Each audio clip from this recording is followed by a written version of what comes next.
Petit rappel, je rappelle que les structures, pour les psychotiques, c'est une fragilité existentielle, parce qu'ils ne sont pas en capacité de gérer leur existence correctement, parce que notamment ils ne savent pas gérer le principe de réalité, et que donc ils peuvent être hors réalité avec une dimension délirante, psychopathique, etc. Enfin bref, c'est très compliqué, mais en tous les cas, ce sont des personnalités très fragiles, au sens que leur existence même est fragilisée, au sens qu'ils sont tellement fragiles qu'ils peuvent en mourir ou voire faire mourir d'autres, etc. Enfin, c'est très compliqué.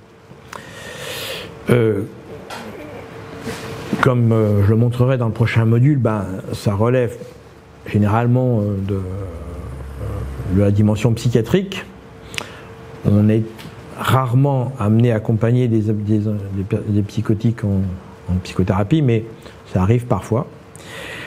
Les états limites, comme je l'ai montré la dernière fois, c'est lié à une fragilité narcissique, c'est-à-dire qu'ils ne se soutiennent pas seuls. Ils ont besoin, à cause de la fragilité narcissique, d'une relation anaclitique sur laquelle ils peuvent prendre appui, et dans cette dimension narcissique, c'est un trouble de la personnalité. Nous verrons ça aussi dans le prochain module. Ce qu'on va faire aujourd'hui, dans ce module-là, c'est s'intéresser à la dimension névrotique, qui est basée sur la fragilité fantasmatique. C'est le fantasme qui à la fois est une fragilité et en même temps c'est ce qui soutient le désir.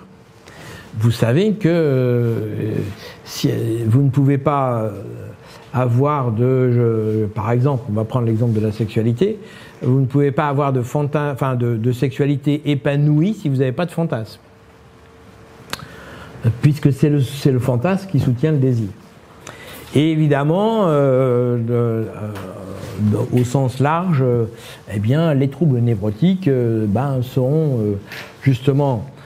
auront une dimension fantasmatique toujours, et en général le sens fantasmatique est refoulé, puisque le refoulement c'est précisément un des mécanismes qui structure la névrose, et qui fait qu'il y a un retour du refoulé à un moment donné.